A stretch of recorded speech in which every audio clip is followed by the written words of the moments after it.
আসসালামু আলাইকুম বন্ধুরা, সবাই কেমন আছেন? আমি ভালো নেই। আমার নাকি নাকি কণ্ঠ শুনে অবশ্যই বুঝতে পারছেন আমি অসুস্থ, ভাইরাস জনিত সমস্যায় ভুগছি। দোয়া করবেন অচিরেই যেন আপনাদের মাঝে সুন্দর সুন্দর ভিডিও নিয়ে রেগুলার হতে পারি। সবচেয়ে বড় কথা, সময়ের সাথে যদি ভিডিওর তারতম্য কিংবা আমি আপনাদের মাঝে তুলে ধরতে না পারি, সেক্ষেত্রে আসলে আপনারা দেখেও যেমন মজা পান না, আমিও বলে মজা পাবো না। তো সাম্প্রতিক যে ঘটনাটা সবচাইতে আলোচিত, আমি শুধু সেই বিষয়টা নিয়েই আলোচনা করব। বর্তমানে এই যে বাইদারি পরিবারে আলোচিত বিষয় হচ্ছে শাহিদ শারমিনের সংসারে কী ঘটতে চলেছে। শাহিদ কেন তার ওয়াইফকে অবহেলা করে, তার সন্তান তার পরিবার কেন তার কাছ থেকে এত অবহেলিত, সে কেন তার পরিবারের ব্যাপারে উদাসীন। আকাইব্যা ভাদাইব্যা শাহিদ কেন তবে এই ৬০-৬৫ বছরের বুইড়া বেটা একটা এই ২২-২৩ বছরের মেয়েকে বিয়ে করলো?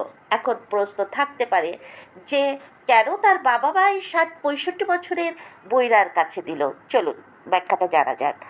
আমরা কম বেশি সবাই জানি শারমিনের জীবনে আগে একটা ঘটনা ঘটে গিয়েছে, যেটা শারমিন লুকোচুরি করেনি, বলে গিয়েছে যে তার জীবনেও একটা পাস্ট আছে।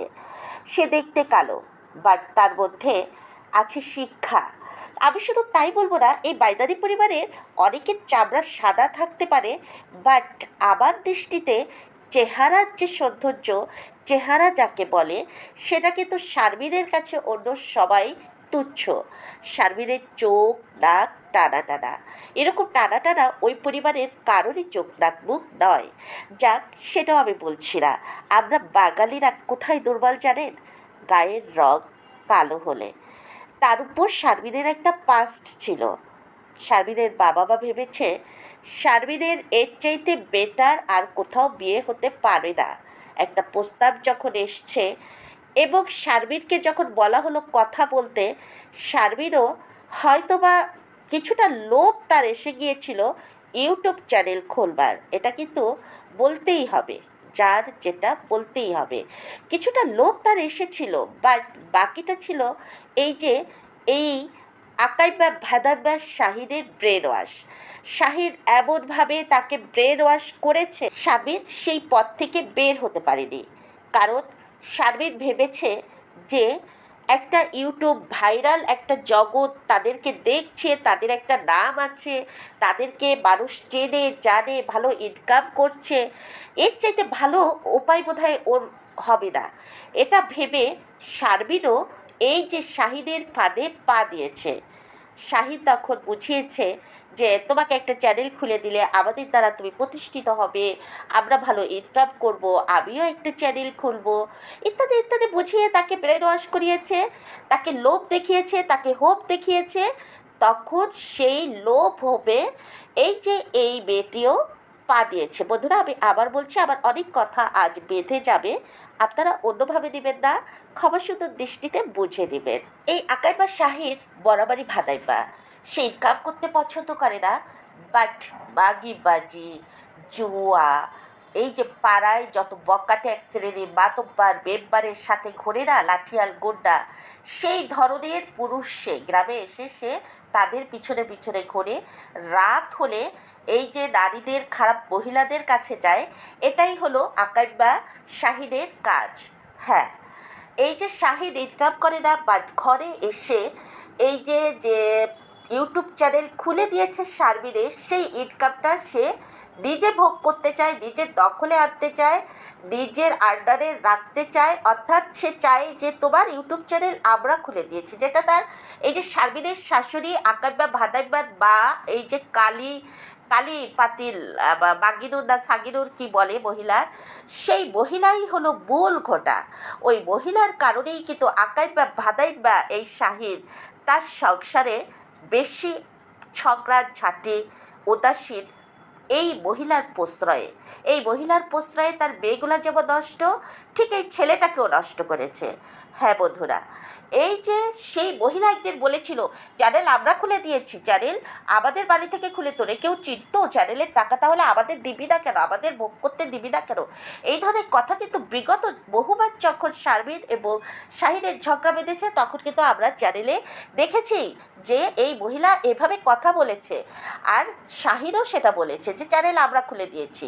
তো মূল ঘটনা হলো এটা, তারা চায় এই যে বিশেষ করে এই আকাইব্যা ভাদাইব্যা চায়, সাথে তার মা চায় যত টাকা ইনকাম হবে তত টাকা শাহিনের হাতে তুলে দিবে, শাহিন যেভাবে সংসার চালাবে সেইভাবে তারা চলবে। শাহিনকে কিন্তু থোকায় থোকায় বহু টাকা দিয়েছে এই শারমিন, কখনো ব্যবসা ধরিয়ে দেওয়ার জন্য দিয়েছে, কখনো এটা করবে ওটা করবে, মোটর সাইকেল কিনবে, এরকম করে বহু থোকায় থোকায় টাকা দিয়েছে এই শাহিন। কার কাছ থেকে? শারমিনের কাছ থেকে। বাট সেই টাকার কোনো রকম কোনো ব্যাখ্যা সে দিতে পারেনি, কোনো ফলাফল সে দিতে পারেনি, বরং সে টাকা যতদিন থাকে ততদিন সে কী করে, রাতে রাতে বাইরে যে মহিলাদের সঙ্গে সময় কাটায় এবং দিনে সে ঘুমায়, কিছুটা সময় তার ওয়াইফকে বাচ্চাদের সঙ্গে দেয়, আবার রাত হলে সে মহিলাদের সঙ্গে চলে যায়। এটাই হলো শাহিনের মূল কাজ। তো শাহিদ চায় তার ওয়াইফকে পুরোপুরি তার আন্ডারে রাখতে, বাট শারমিনও কম যায় না। শারমিনও একটা শিক্ষিত মেয়ে, অনার্স পড়ছে। শারমিন দেখতে কালো হতে পারে, বাট তার মধ্যে তার পরিবার যেমনই হোক, তার মানে আত্মীয় স্বজন যেমনই হোক না কেন, শারমিনের মধ্যে কিন্তু স্বাবলম্বী একটা ভাব আছে। শুধু সেটাই নয়, শারমিনের মধ্যে শালীনতা আছে, বাচনভঙ্গি সুন্দর আছে এবং স্পষ্টতা আছে। শারমিন কিন্তু খুব সহজে বলে দিয়েছে, আমি আমার শ্বশুর শাশুড়িকে দেখি না, তাদের খরচ চালাই না, তাদের খরচ তারা নিজেরা চালায়, আমি দেই না, আমরা দেই না, আগে তাও দিতাম, এখন টোটালি দেই না। তো আমি কেন আলাদা হতে পারবো না? মানুষ যখন তাকে দিয়ে ইনসাল্ট করছে, তাকে দিয়ে বিভিন্ন রকম কথা বলছে, তাই শারমিনও কিন্তু সেই সব ভিউয়ার্সদের উত্তর দিয়ে দিয়েছে যে আমার আলাদা হতে অসুবিধা কোথায়, আমি রান্নাবান্না করে খাওয়াই না, আমি টাকা দেই না, আমার শ্বশুর শাশুড়ি যথেষ্ট স্বাবলম্বী, তারা তাদের মতো থাকে, তাহলে আমি যদি আলাদা হই তাদের খুব একটা সমস্যা হবে না। সে কারোর দোষ দেয়নি, সে কারোর উপর দোষ দিয়ে আলাদাও হয়নি। এই দেখুন উপরে আপনারা ছবিতে দেখতেই পাচ্ছেন শাহিন লুকোচুরি করে, মানে ও যে একটা বাটপার বইরা শয়তান, ওর ক্যামেরার সামনে কারোর ক্যামেরার সামনেও আসতে চাচ্ছে না। এই ক্যামেরাটা বোধহয় বেলালের ক্যামেরাতে একটু ধরেছিল, বেলাল তো আরেকটা বাটপার তাই না, বেলাল ক্যামেরা ধরেছিল, বাট সে কিন্তু লুকিয়ে লুকিয়ে সেই মুখ না দেখানোর বহু চেষ্টা করেছে। কেন? তার মধ্যে এত দুর্বলতা কেন? আর চেহারা যদিও দেখতেন তাহলে দেখবেন গাঁজাখোর মদখোর, এই যে নষ্ট মহিলাদের কাছে গেলে যেমন দেখা যায় ঠিক তেমন। আল্লাহ তাকে দুটো বাচ্চা দিয়েছে আলহামদুলিল্লাহ, একটা ছেলে একটা মেয়ে। সেই এই মেয়েটা বহু কষ্ট করছে। আমার হৃদয়টা মোচড় দিয়ে উঠেছে যখন সে এই যে মিমের কাছে আসবে, দুটো বাচ্চা, ঘুমান্ত বাচ্চা বুকে নিয়ে রাস্তায় দাঁড়িয়ে আছে, যে মিমের বাসায় প্রথমবার আসছে, তো কোন বাসাটা চিনতে পারছে না, ওয়েট করছে যে তাকে বাবু নিয়ে যাবে। সেই মুহূর্তটা, এই যে রাস্তায় দাঁড়িয়ে দুটো বাচ্চা বুকে জড়িয়ে ধরে অসহায়ের মতো দাঁড়িয়েছিল, আবার আমার হৃদয়টা মোচড় দিয়ে উঠেছে। আমার মনে হয়েছে আমি ফোর্স পাঠিয়ে তক্ষুনি শাহিনকে ধরে এনে পিঠ বোড়া দিয়ে উল্টা করে পিটিয়ে বলি, আসলে কি করব, আমরাও আইনের কাছে অসহায়। যতক্ষণ না কেউ কমপ্লেন করছে, যদি কেউ কমপ্লেন করে থাকে তবে এই শাহিদকে উঠিয়ে এনে চাটাল চাটাল করে কয়েকটা দেওয়া কিংবা কৈফাত চাওয়া কিংবা ওকে সোজা করা কিন্তু কোনো ব্যাপার না। বাট কমপ্লেনই তো আসে না, এরা কমপ্লেন করতে ভয় পায়, কিন্তু কেন বুঝি না। আমি আহ্বান করব শারমিনকে, যদি শারমিন মনে করে আইনের আশ্রয় নিবে তবে সে নিতে পারে। শাহিনের যদি ইচ্ছা থাকে শাস্তি দিবে, তবে সে শাস্তির জন্য যা কিছু করা দরকার করা হবে। শুধু শারমিন যদি এতটুকু এসে ভিডিওতে বলে যে আমি আইনি স্টেপ নিয়েছি, আমি অমুক থানায় আমি আমার স্বামীর বিরুদ্ধে আইনি স্টেপ নিতে যাচ্ছি কিংবা দিয়েছি।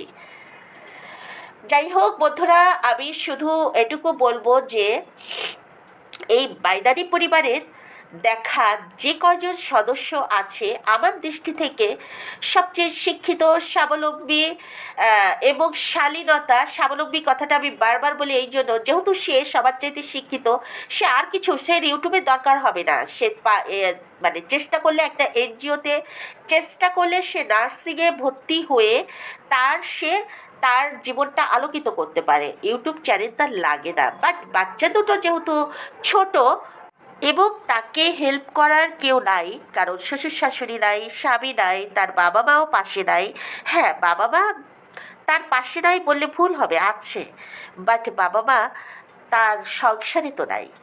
তার বাবা মার একটা সংসার আছে, তার ভাই আছে, ভাইয়ের বউ আছে, যদিও তার ভাইটা যথেষ্ট যথেষ্ট সাপোর্ট করে এই শারমিনকে, যেটা ভাই বোনের মধ্যে থাকা উচিত। এমনই সম্পর্ক যে ওর ভাই বউটা কিন্তু তেমন একটা ভালো না। আমি দেখেছি শারমিনের ভাই বউটা প্রচণ্ড চালাক দুরন্তবাজ একটা মেয়ে, বয়স অপেক্ষায় অতিরিক্ত বোঝে।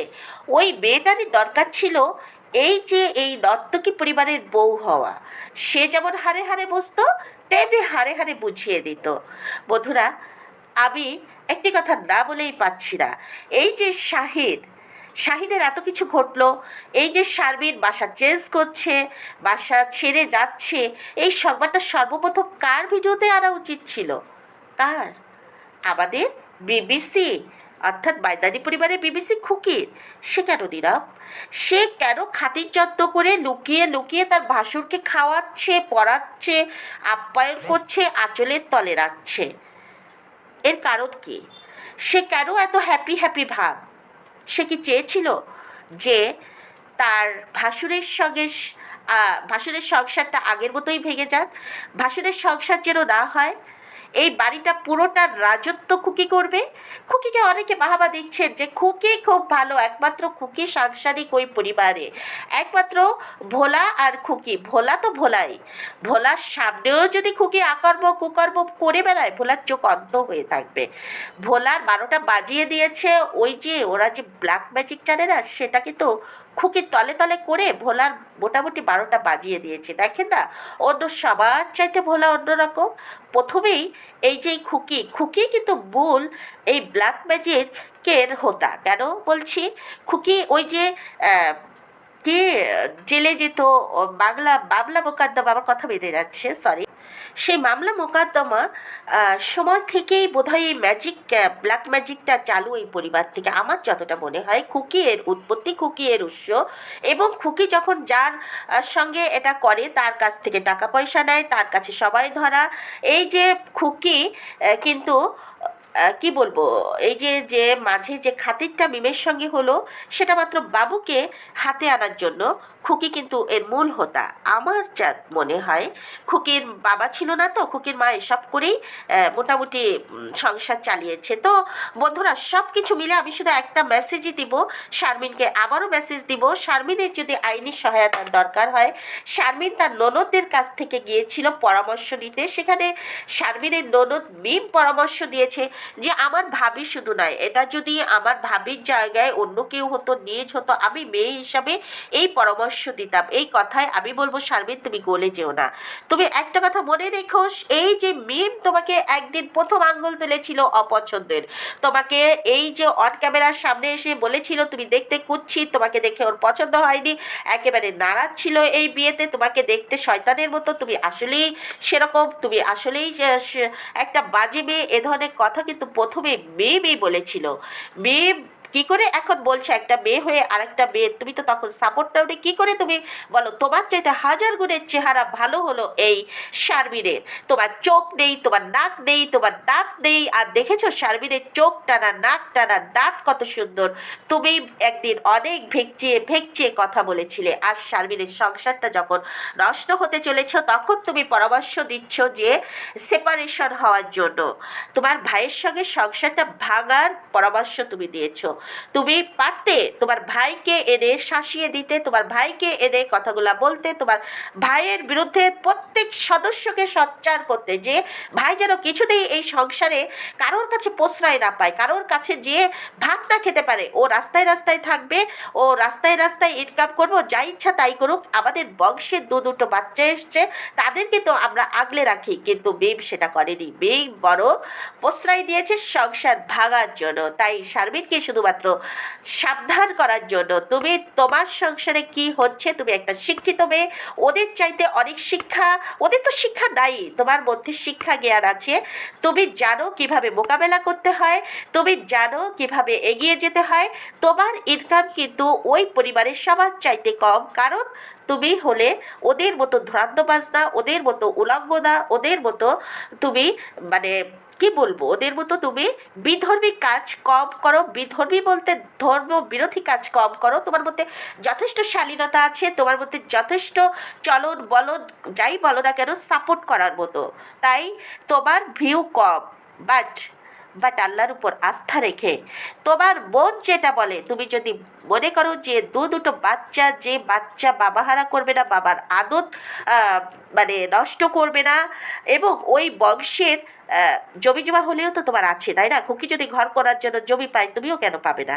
তো সেই সব জমির অধিকার থেকে তাদেরকে যেন কোনোভাবে বঞ্চিত করা না হয়। তোমার মেয়েটা অসুস্থ, ইনশাল্লাহ ভালো হয়ে যাবে। আমি তোমার ভিডিও দেখি শুধুমাত্র তোমার মেয়ের পাটাকে ফলো করার জন্য। আলহামদুলিল্লাহ, আমি ওর পা নাচানো ইত্যাদি ইত্যাদি সব কিছু দেখে মনে হয় যথেষ্ট ওয়েলকাম তুমি করতে পেরেছো।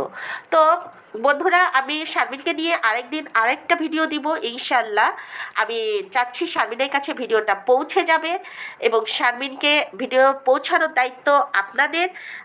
আর একটা কথা না বলেই নয়, ওদিকে বাপ্পি কি করছে? বাপ্পি নাকি নিজ মুখে, আমরা তো এতদিন আমরা এতদিন বলেছি যে পদ্মাপাড়ের ফিলিংস দেয়, বাপ্পি কিন্তু সেই কথাটা নিজ মুখে বলেছে। যখন তার ওই যে টিবা মার্কা বেআইন এসে চা দিচ্ছিল, তখন বলে যে আমি এখানে আসলে সেই পদ্মাপাড়ের ফিলিংসটা পাচ্ছি, পদ্মাপাড়ে এরকম বারান্দায় বসে বাইরে বসে থাকতাম, আমাকে এসে চা দিয়ে যেত, সেটা আমি এখানে এসে উপভোগ করছি। তো বুঝতেই পাচ্ছেন কি ঘটছে। পদ্মাপাড়ের ফিলিংস দিতে পদ্মাপাড়ের লোকজনের মতোই আরেকটা জায়গা, আরেকটা স্থান হলো এই রেল বস্তি। এই রেল বস্তিতে যা যা ঘটছে, বস্তিখানায় যা যা ঘটে ঠিক তেমনই। বেআইন, এই যে শালা শালি, কোনো বাদ বিচার নেই। আরেকটা জিনিস না বললেই নয়, এরা কত বড় নোংরা। তানকে দেখবেন সব সময় খাবার দেয় একা একা, তান সবসময় একা খেতে পছন্দ করে। তান সবসময় ভালো মন্দ প্লেট ভরে নিয়ে আলাদা ঘরে খায়, এবং এটা প্রশ্রয় বেশি দেয় কে?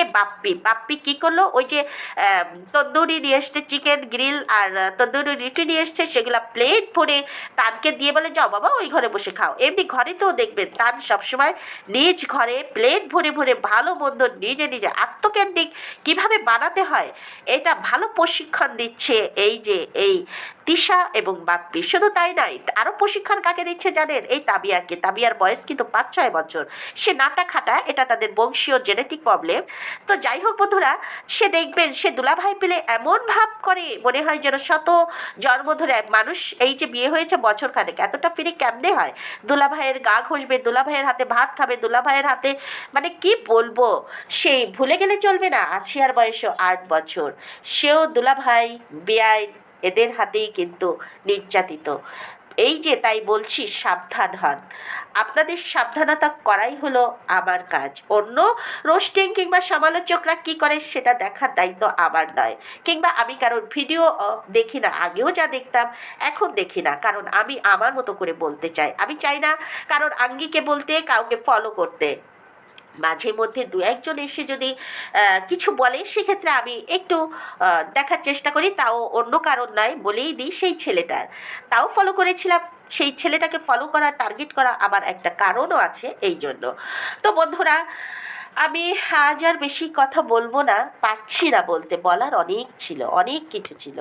আপনারা দেখে নেবেন এই যে আপনাদের তাঞ্জু, সে প্রেগনেন্ট অবস্থায় মানুষ যতটা বেড়ে যায়, হ্যাঁ সবাই এই সময় একটু কেউ মোটা হয় কেউ চিকুর হয়, বাট তানজিলার অবস্থা দেখেছেন, হাতের মাংসের মুখে চারিপাশ থেকে বেয়ে বেয়ে পড়ছে, ওর গায়ে কিন্তু পানি আসেনি, পানি আসলে শতবার কিন্তু এই যে এসে আপনাদের বলতো, বাট তার গায়ে পানি আসেনি, তার গায়ে যেটা এসছে সেটা হলো অতিরিক্ত খাওয়ার কারণে তার মোটা হচ্ছে। তার তো পরিবারের মানে তার খালাদের পরিবারের সবাই তো মোটা, আর চেহারা তো খালাদের মতোই, ওই যে তার নানি, তার ওই যে মাসি, মুলি মাসি, এদের মতোই কিন্তু তানজিলা। তো যাই হোক বন্ধুরা, দেখলাম যে তানজিলার হাজব্যান্ড ওই যে 200 টাকার গেঞ্জি কিনে নিয়ে এসছে। আমি বলবো এটাই মানায় তাকে, ওই যে কী সব টপস পরে, মেয়েদের টপস, ওই যে দেখতে খুবই বাজে লাগে, মেয়েরা ওগুলা মানে জিন্সের উপর ও ধরনের টপস পরে হাঁটে, সেই টপসটা ছেলেরা পরছে, ফটো মানে এদের পরিবারের ছেলেগুলা যখন পড়ছে, আর কি বলবো, তানজিলার বর পড়লে তো বুড়ি টুড়ি ফেটে বের হয়ে আসছে, কি মাপ যে দিয়ে নিয়ে আসছে। এই চাঁদের বুড়ি বুঝতেই পারেনি যে ডবল এক্সেল দরকার হয় তার ওই জামাইয়ের জন্য, জাম্বু জামাইয়ের জন্য, ফ্রি খায়। এই যে তার জাম্বু জামাই নাকি 20,000 টাকা তাঞ্জুকে দিয়েছে গর্ভবতীর কথা শুনে। আরে তাঞ্জু, 20,000 টাকা তোর, তোর স্বামী কোনোদিন 20,000 টাকা একসাথে জোগাড় করে দেখেছে, ইনকাম করে দেখেছে? তোর স্বামীর সে যোগ্যতা আছে? কথা কম বলো, বুঝছো, কথা কম বলো। ঝালাই বহু বাকি আছে, আমি একটু সুস্থ হই, তারপরে ঝালাই কাকে বলে দেখাবো। আর আবারও শারমিনকে বলবো, কোনো ধরনের হেল্প লাগলে নাগরিক সচেতন